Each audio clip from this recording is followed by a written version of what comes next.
Bonjour, dans cette nouvelle vidéo, je voudrais parler en fait de la vidéo de Nathalie qui s'appelle Chaud et froid et cep, sa vidéo numéro 54.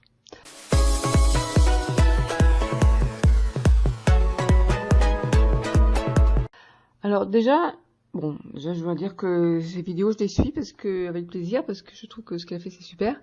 Parce que moi qui fais des vidéos depuis longtemps, depuis 2008, je sais que pour tenir sur le long terme, pour être régulière, parce qu'elle propose une vidéo chaque mercredi et chaque dimanche, j'ai voulu répondre en vidéo parce que je trouve ça plus pratique de m'expliquer que d'écrire un article ou d'écrire une réponse sous sa vidéo. Donc déjà, premièrement, je dois dire, je la félicite pour ce qu'elle fait, parce que je trouve qu'elle fait du bon boulot. Donc, en même temps, je fais un petit peu de promo pour sa chaîne YouTube, voilà. Donc, dans cette vidéo, Chaud et froid, elle nous parle, en fait, qu'elle est devenue sensible, en fait. Alors, elle était déjà, je pense, donc sensible à la chaleur, hein, ça lui peut provoquer des poussées, elle l'explique bien dans sa vidéo.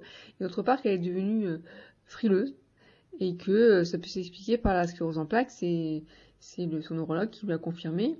Par contre, elle lit un article qui a été écrit par un neurologue qui m'a l'air un petit peu biscornu. Elle soulève, il y a plusieurs paradoxes dans ce qui est dit, et je la soutiens dans ce sens-là, parce que moi aussi je pense que ce qu'elle a pu dire, moi je trouve que c'est n'importe quoi, mais bon, bref. Donc, on va reprendre. Alors, ce que je voulais dire d'abord, je voudrais lui dire qu'il y a une différence pour moi entre le soleil et la chaleur. Parce qu'elle dit c'est bien de se mettre au soleil pour avoir la vitamine D. Mais on peut très bien se mettre au soleil sans pour autant se mettre à la chaleur. C'est-à-dire que le soleil, on peut le trouver aussi en hiver.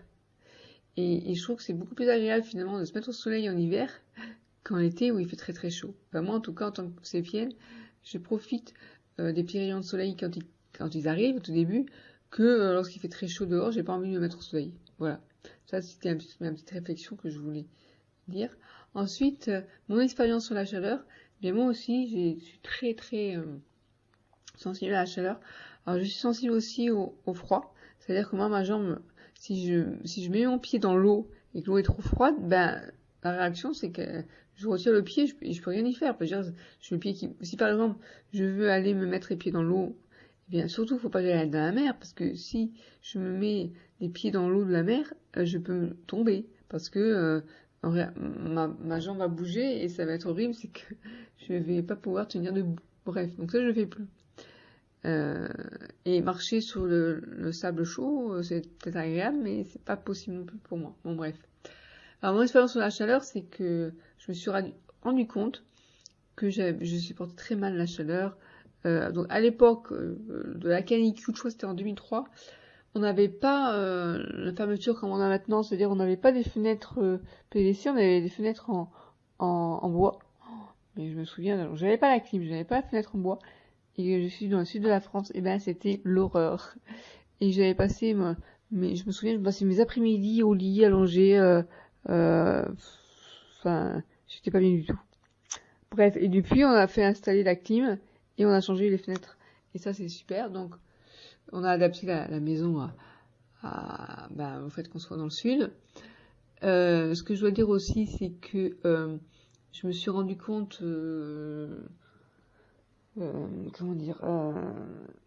la période où j'étais pré-diagnostiquée, c'est-à-dire on m'avait fait passer les IRM, mais on n'avait pas encore diagnostiqué la maladie. Je devais aller à la fête de l'école de ma nièce qui avait à l'époque peut-être 5-6 ans. Et ce jour-là, il faisait super chaud, c'était l'après-midi. J'avais hésité à y aller parce que je me suis dit, c'est pas possible, je vais jamais pouvoir y aller. J'avais beaucoup, beaucoup mal à marcher. La chaleur faisait que ça me casse les jambes. Mais bon, j'avais quand même été, et là, je me suis rendu compte que j'étais très, très sensible à la chaleur.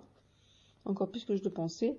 Et quand après, on m'a expliqué qu'il fallait surtout éviter la fièvre, la chaleur, et que j'ai su que j'avais la sclérose en plaques, et qu'on m'a dit le lien qu'il y avait entre chaleur et sclérose en plaques, j'ai compris. Après, une autre expérience que j'ai à vous donner, qui est un peu amusante, une petite anecdote, c'est que j'ai suivi des ateliers, une formation pour le plaisir en massage Twina. Donc on allait une fois par mois, le dimanche matin, pendant 3 heures, on était à notre tour masseur et à notre tour massé. Et ce jour-là, on devait expérimenter les moxa. Les moxa, c'est des petits bâtons qu'on fait brûler et qu'on place au-dessus de la peau.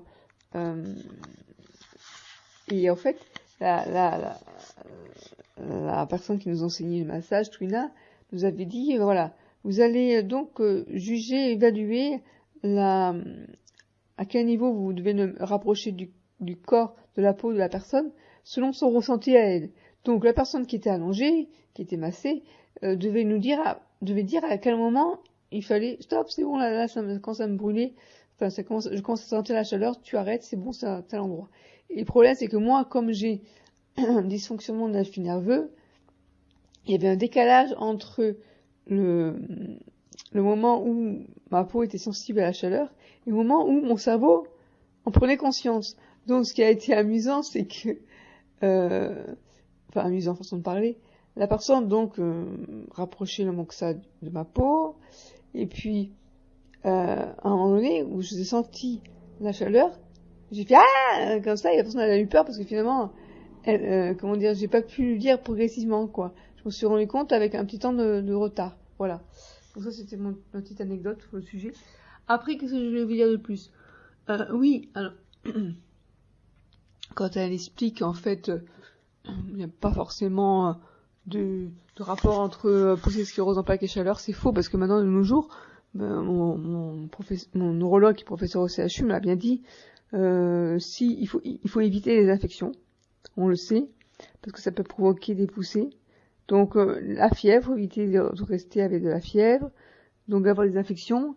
Et il nous avait expliqué, bon ça je pense que je peux donner son nom, donc le professeur Labauge, lors d'une conférence donnée à l'APF, il avait expliqué qu'en fait, à l'époque où finalement on était encore, comment dire, la maladie était encore un petit peu un mystère, eh bien, où il n'y avait pas d'IRM pour diagnostiquer la maladie.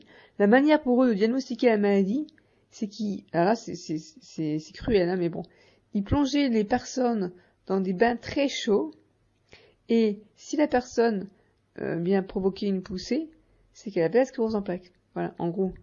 Donc, bon, je suis surprise d'avoir lu d'avoir entendu ce qu'elle dit, parce qu'elle a lu de ce neurologue, parce que c'est pas du tout ce qu'on nous dit maintenant.